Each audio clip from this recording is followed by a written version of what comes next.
Alright, we just saw in the news that Vladimir Putin and the Russians have bought 570 tons, I think it's 570 or 530 metric tons worth of gold. This is the global gold race. Anybody who's in a position to print paper currency and buy real assets with it is doing it right now, and the final asset that's being bought is gold, because eventually what's going to happen is, a lower currency has always been good for your exports, but going forward what's going to be valuable is your country's resources, and it takes a strong currency in order to buy the resources. A stronger currency makes these resources that you'll be purchasing cheaper. So it's going to be better in the future to have a stronger currency. It gives your citizens more purchasing power. That's why we see the Chinese. I'm telling you, the Chinese are going to show up and they're going to say, hey, y'all, we got 4,000 or 5,000 tons and we're going to back the renminbi.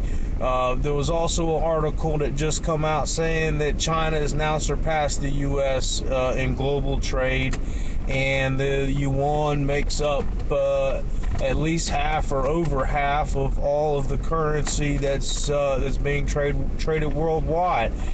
And they've had this peg to the dollar in the past, but I think that's going to go by the wayside because China has the manufacturing base, and they are acquiring the gold base in order to back their currency and make it the new world reserve currency. And the U.S. is going to be left out in the dark. We're going to be left with a printing press that prints toilet paper, because that's all it's going to be worth. Especially when it comes out that Fort Knox is empty and all the gold being held at the New York Fed doesn't belong to anyone in the U.S., if the New York Fed even has any of it. So it's the global rush into gold, and I know for most people, at least everybody I know, gold is way, at $1,600-$1,700 an ounce. It's out of the reach for purchase for anybody, for everybody I know. But anybody can get into silver, and silver's gonna go up too. Silver's going to be the currency among regular folk, where gold is going to be the currency of nations and large companies.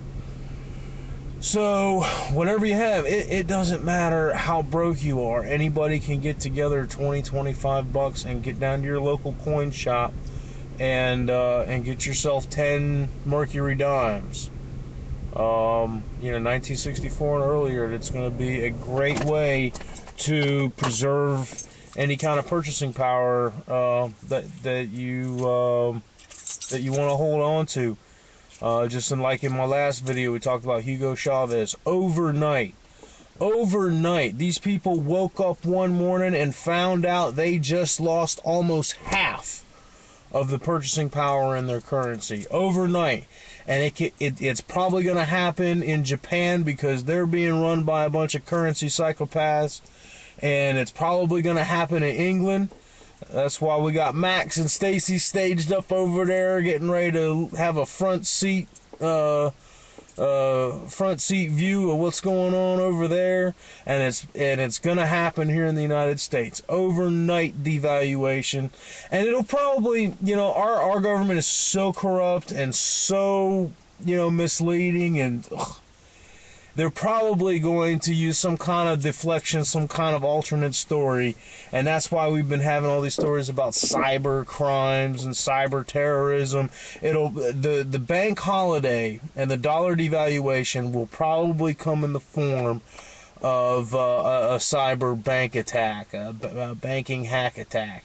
And they'll probably blame Anonymous, or they'll blame Iran, or they'll blame the Chinese. They'll blame somebody other than the guys inside the system who have to do this in order to devalue the amount of debt that we owe to Social Security payees and the Chinese.